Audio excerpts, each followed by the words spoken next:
آقا مدینہ کا جو دین ہے نا وہ میں آپ کو آسانی سے ابھی سمجھا دیتا ہوں۔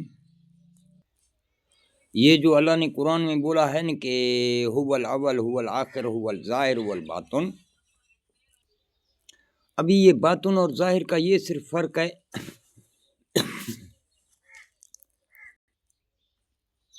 باطن کا صرف یہ فرق ہے کہ اب ظاہر جو ہے یہ تمہارے سامنے جو دن ہیں، یہ چاند ستارے سمندر، یہ پہاڑیں درختیں جانور پرندے، یہ آپ کے سامنے ظاہر ہیں، اور باطن وہ ہے جو آپ کو پتہ نہیں ہے عالم الغیب کا۔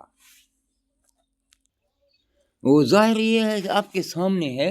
یہ جو 1,24,000 پیغمبروں نے جو دین لایا تھا، آقا کا علم لایا تھا، آقا کے علم کو یعنی کہ انسانیت کے اصولوں کو سمجھنے کا وہ علم جو ہے، یہ انسانیت جو مخلوقیں پیدا کیے گئے نا اللہ کے، تو ان مخلوقوں کے لیے یہ قرآن بھیجے ہیں۔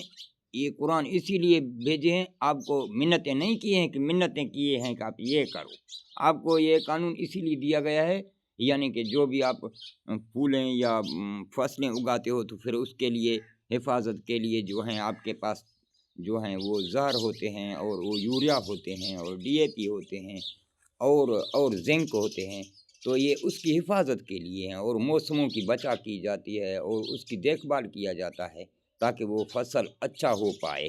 تو اللہ نے بھی تو یہی بولا تھا کہ انسان جو ہیں اچھے طریقے سے چل پائیں اپنی زندگی میں، اپنے معاشرے میں، اپنے ایک دوسرے کے ساتھ، تو یہ آپ کی حفاظت کے لیے یہ قرآن بنائے تھے اسی نے۔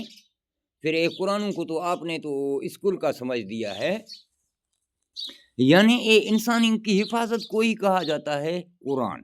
تو یہ ہے ظاہر، یہ ظاہر میں آپ چلتے ہیں ایک دوسرے سے لڑ رہے ہیں، آپ کو باطن کا علم نہیں۔ باطن کا جو علم ہے وہ بابا مولا علی کا ہے۔ آپ کہتے ہیں دیکھتے ہو دین کو بولا جاتا ہے دین، یہ دال کو اگر ایسے بدلے گا تو یہ عین ہے، یہ جو سارا علم ہے اللہ کا وہ عین ہے، اور عین کو عین نے جو اپنے کو ایسے بدلا تو وہ دکھ رہا ہے دین۔ یہ جو ہے نا اس کا غیب ہے، یہ غیب اللہ کا ہے، اور یہ ظاہر جو ہے آقا مدینہ کا ہے۔ ابھی وہ جو ہے رات سے جو ہے ریاض الجنہ جو ہیں یہ آقا مدینہ ہیں، یہ ریاض سے ہی رات نکلا ہے۔ تو یا رات جو ہے اماں کی جگہ میں ہے، اماں تو ٹھنڈک ہے، جیسا درخت کی مانند درخت بھی ویسا ہے، تو اس کی لڑیں توڑے گا اور پھر بھی فروٹیں کھلائے گا، اور ادب میں بھی آپ کے کھڑا ہوا ہے کیونکہ فروٹ ہے اس میں جھکا ہوا ہے، اور آپ کے اوپر سایہ بھی کرے گا۔ یہ تو اماں ہوتا ہے۔ یہ آقا اللہ کا دین تو تھوڑا گرم ہے، یہ جو ہے نا عین سے جو ہے دین نکلا ہے، اور جیسا کہ عین سے جو ہے دین نکلا ہے، دین سے ہی دن کو بنایا گیا ہے۔ اللہ نے اپنے کو غیب میں رکھا ہے، تو اسی لیے غیب میں رکھا کہ وہ عین تھا، یہ عین سے دین نکالا تو اپنے کو عین کو ایسے بدلا، یعنی یہی اس کا غیب ہے۔ اپنے کو ایسے کہ بدلا تو کیسے سمجھے گا؟ ابھی کوئی بندہ تمہارے سامنے کھڑا ہوا ہے، پہچانے گا؟ اگر اس کا منہ اس طرف میں ہے تو کیسا پہچانے گا؟ وہ کپڑے بھی اپنے بدل دے، تو اللہ بھی تو ایسا کیا۔ تو یہ دن جو ہے اللہ کا روشنائی ہے، اور رات جو ہے آقا مدینہ کی روشنائی ہے۔ تو آپ جو کیا کرے گا؟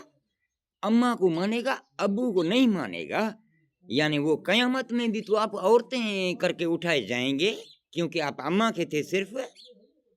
یہ دیکھو یہ آپ کے سامنے ہے، یہ سارا اللہ کا غیب۔ آپ نقل پہ چلتے ہو کہ آپ اماں کی اگر ہو گئے اللہ کے سامنے روز محشر میں، تو آپ تو سارے مرد ہیں بھی تو عورت بنائے جائیں گے۔